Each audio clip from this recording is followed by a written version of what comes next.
नमस्कार, मैं अवनीश पवार। आजकल पूरे देश में मोदी की गारंटी के ऐड लगे हुए हैं, लेकिन ये पहली बार नहीं है। 2014 से लेकर अब तक मोदी जी लगातार जनता को कुछ न कुछ गारंटी देते रहे हैं या कुछ न कुछ वादा करते रहे हैं। लेकिन सवाल ये है कि क्या मोदी जी ने आज तक अपनी एक भी गारंटी को पूरा किया है? चलिए देखते हैं। सबसे पहली गारंटी, भ्रष्टाचार को दूर करने की गारंटी। हेमंत विश्व शर्मा 10,000 करोड़ के स्कैम का आरोपी आज बीजेपी में है। नवीन जिंदल 21,000 करोड़ के स्कैम का आरोपी आज बीजेपी में है। अजीत पवार 70,000 करोड़ के स्कैम का आरोपी, ये भी आज बीजेपी में है। प्रफुल्ल पटेल 30,000 करोड़ के स्कैम का आरोपी, ये भी बीजेपी में है। शुभेंदु अधिकारी 10,000 करोड़ के स्कैम का आरोपी, ये भी बीजेपी में है। 2014 से लेकर अब तक 25 ऐसे ओपोजिशन लीडर हैं जिन पर करप्शन के मामले चल रहे थे, ये सारे के सारे आज बीजेपी में हैं। और इलेक्टोरल बॉन्ड से तो आप सभी परिचित होंगे ही। ये भारत का अब तक का सबसे बड़ा घोटाला बताया जा रहा है। लेकिन जो ध्यान देने की बात है वो ये है कि कोई भी पार्टी जब सरकार में नहीं रहती तभी ज्यादातर उसके घोटाले निकलकर सामने आते हैं। लेकिन इलेक्टोरल बॉन्ड एक ऐसा मामला है जो किसी पार्टी के सरकार में रहते हुए ही सामने आया है। इससे आप अंदाजा लगा सकते हैं कि जब ये लोग सरकार में नहीं होंगे तब इनके ऐसे कितने घोटाले निकलकर सामने आ सकते हैं। इस हिसाब से मोदी की ये गारंटी फेल। मोदी जी की अगली गारंटी है महिलाओं की सुरक्षा और सम्मान की गारंटी। किसी न किसी कारण से हमारे अंदर एक ऐसी विकृति आई है, हमारी बोलचाल में, हमारे व्यवहार में, हमारे कुछ शब्दों में, हम नारी का अपमान करते हैं। क्या हम स्वभाव से, संस्कार से, रोजमर्रा की जिंदगी में नारी को अपमानित करने वाली हर बात से मुक्ति का संकल्प ले सकते हैं? प्रज्वल रेवन्ना जो जेडीएस के नेता है और पूर्व प्रधानमंत्री देवगौड़ा के पोते हैं। 2024 के चुनाव में इनका भाजपा को समर्थन है और मोदी जी इनके लिए वोट भी मांग रहे हैं। हाल ही में इनके 2,800 सेक्सुअल वीडियो लीक हुए हैं जिनमें ये महिलाओं के साथ जबरदस्ती करते हुए नजर आ रहे हैं और इनमें से ज्यादातर महिलाएं इनकी पार्टी की कार्यकर्ता या इनके घर पर कामकाज करने वाली महिलाएं हैं। ये चुनाव के अगले दिन ही जर्मनी भाग गए हैं, लेकिन मोदी जी इस बारे में बिल्कुल चुप है क्योंकि मोदी जी को डर है कि कहीं उनकी 400 में से एक सीट कम ना हो जाए। ओलंपिक विजेता महिला पहलवान जिनके साथ यौन शोषण करने वाला कोई और नहीं बल्कि बीजेपी का सांसद ब्रजभूषण था और जिसे बचाने में सरकार ने कोई भी कसर नहीं छोड़ी और महिला पहलवानों के साथ कैसा व्यवहार किया गया ये सब भी आपने देखा ही होगा। उन्नाव रेप केस, 17 साल की लड़की के साथ रेप करने वाला आरोपी बीजेपी विधायक कुलदीप सेंगर था। 2020 का हाथरस रेप केस, हालांकि इसमें किसी भी राजनेता के शामिल होने की कोई खबर तो सामने नहीं आई, लेकिन जिस तरह पुलिस ने रात को ही बगैर घर वालों को सूचना दिए उस लड़की का अंतिम संस्कार कर दिया था, इससे कुछ न कुछ शक तो जाता है। स्वामी चिन्मयानंद जो वाजपेयी सरकार में केंद्रीय गृह राज्य मंत्री भी रह चुके हैं। अगस्त 2019 में उन्हीं के लॉ कॉलेज की एक 23 साल की स्टूडेंट ने उन पर यौन शोषण के आरोप लगाए थे और एक वीडियो भी शेयर किया था। बनारस हिंदू विश्वविद्यालय में मेडिकल की एक स्टूडेंट के साथ गैंग रेप हुआ था। इसमें भी बीजेपी के आईटी सेल के 3 पदाधिकारी पकड़े गए थे। कठुआ में 8 साल की बच्ची आसिफा का रेप केस, जिसका रेप एक मंदिर में किया गया था और इसके आरोप उस मंदिर के पुजारी और बेटे सहित 8 लोगों पर लगे थे, जिनमें से 4 तो पुलिसकर्मी थे। उत्तराखंड की अंकिता भंडारी का रेप और मर्डर केस, जो पत्रकार इस मामले को कवर कर रहे थे, मामले के ठंडा होने के बाद SC और ST एक्ट के तहत उस पत्रकार को ही जेल में डाल दिया गया था।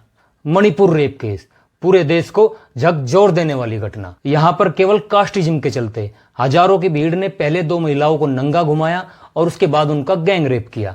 लेकिन इस इंसिडेंट के 2 महीने बाद तक भी हमारे प्रधानमंत्री को इस घटना के बारे में कुछ भी बोलने की फुर्सत तक भी नहीं मिली और लगभग 70 दिन बाद इसके बारे में जब प्रधानमंत्री को बोलने की थोड़ी बहुत फुर्सत मिली भी तो केवल लगभग 1.5 मिनट के आसपास का उनका एक वीडियो वायरल हुआ था। कुल मिलाकर के मोदी जी की महिलाओं की सुरक्षा और सम्मान करने की गारंटी भी फेल हो चुकी है। दूसरी गारंटी, महंगाई को दूर करने की गारंटी।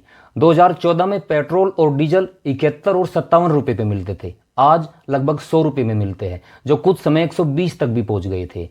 2014 में जितनी दूरी का ट्रेन का टिकट 15 रुपए में मिलता था, आज 35 रुपए में मिलता है। रोडवेज बस का किराया भी 56 पैसा पर किलोमीटर बढ़ा दिया गया है। 2014 में रसोई गैस 415 रुपए में एक सिलेंडर मिलता था, आज 1200 रुपए तक पहुंच गया। सीएनजी उस वक्त 39 रुपए में 1 लीटर मिलती थी, आज 75 और 80 रुपए में मिलती है। रसोई में इस्तेमाल होने वाला सभी सामान भी लगभग 2 गुने दाम का हो चुका है। पहले सरसों का तेल 65 और 70 रुपए में मिलता था, आज 120 तक पहुंच गया। पहले दूध 32 रुपए में 1 लीटर मिलता था, आज 65 और 70 में मिलता है।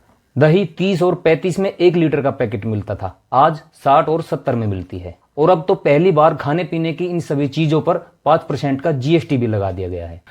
बच्चों की स्कूल की पढ़ाई के सामान पर भी पहली बार 12 से लेकर 28% तक का जीएसटी लगा दिया गया। तो मोदी की यह गारंटी भी फेल। अगली गारंटी 2 करोड़ रोजगार हर साल युवाओं को देने की गारंटी। पिछले 10 सालों में 22 करोड़ युवाओं ने नौकरी के लिए आवेदन दिया है, जिसमें से मोदी सरकार केवल 7.25 लाख लोगों को ही नौकरी दे पाई है। आज 100 बेरोजगारों में से 83 युवा बेरोजगार है। युवाओं की नौकरी को 4 साल करने वाला आदमी आज खुद 73 साल की उम्र में तीसरी बार प्रधानमंत्री बनने के ख्वाब देख रहा है। इस हिसाब से मोदी की यह गारंटी भी फेल। अगली गारंटी है किसानों की आमदन को दोगुना करने की गारंटी। 2013 में किसानों की औसत आमदन 6,426 रुपये थी, जो 2024 में बढ़कर 10,218 रुपये हो गई। लेकिन इसके साथ साथ किसानों की लागत भी बढ़ी है। 2014 में 50 किलो का यूरिया बैग 256 रुपये का मिलता था, जो आज 2024 में वजन घटाकर 40 किलो का कर दिया गया है और कीमत 270 रुपये कर दी गई है। इस हिसाब से आज 50 किलो का यूरिया बैग 337 रुपये 50 पैसे में पड़ता है। डीएपी बैग भी 2012-13 में 900 रुपये का मिलता था, जो आज 2024 में 1900 रुपये तक भी चला गया था। एनएसएसओ की एक रिपोर्ट के अनुसार किसानों की लागत 40% बढ़ी है, लेकिन इसके बावजूद भी सरकार का कहना है कि किसानों की लागत पहले के मुकाबले घटकर आज केवल 4,226 रुपये रह गई है।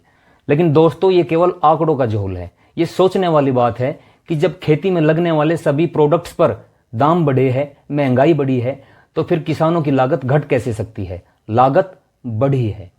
हाँ, हो सकता है कि सरकार ने किसानों को दिए जाने वाले 6,000 रुपये भी उनकी लागत में से घटा लिए हो और उसको घटाकर ये आंकड़ा बताया हो। लेकिन सरकार को यह भी सोचना चाहिए कि 6,000 रुपये में किसी किसान का घर नहीं चलता। अगर सरकार वाकई किसानों की आमदन को बढ़ाना चाहती है, तो इसके लिए सरकार को किसानों को सभी फसलों पर एमएसपी देना होगा, जिसकी सरकार ने किसान आंदोलन के समय गारंटी भी दी थी और ये गारंटी अभी तक भी पूरी नहीं करी है। कुल मिलाकर के सरकार की ये गारंटी भी फेल। दोस्तों, मोदी जी ने गारंटी दी थी डॉलर के मुकाबले रुपये को मजबूत बनाने की। आज रुपया अपने सबसे नीचे के लेवल पर है।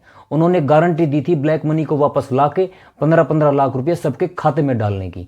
गारंटी दी थी 1 रैंक 1 पेंशन की। गारंटी दी थी हर स्टेट में एक एम्स बनाने की। गारंटी दी थी 100 शहरों को स्मार्ट सिटी बनाने की।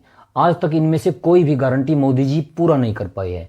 मोदी जी ने गारंटी दी थी अर्थव्यवस्था को मजबूत बनाने की और उन्होंने अर्थव्यवस्था को मजबूत भी बनाया है। आज देश की अर्थव्यवस्था 5वें नंबर पर है। लेकिन ये अर्थव्यवस्था देश की 100 करोड़ जनता की नहीं, बल्कि कुछ चुनिंदा उद्योगपतियों की है। उन्होंने गारंटी दी थी अच्छे दिन लाने की, लेकिन अच्छे दिन भी देश की आम जनता के नहीं, बल्कि इन चुनिंदा उद्योगपतियों के ही आए हैं या खुद मोदी जी के आए हैं। दोस्तों, सवाल ये है कि जब मोदी जी ने आज तक अपनी एक भी गारंटी को पूरा नहीं किया है, तो फिर उसके बावजूद भी आज गली गली चौराहे चौराहे पर मोदी जी किस गारंटी के एडवर्टाइजमेंट लगा रहे हैं? इन एडवर्टाइजमेंट में मोदी जी किस बात की गारंटी दे रहे हैं?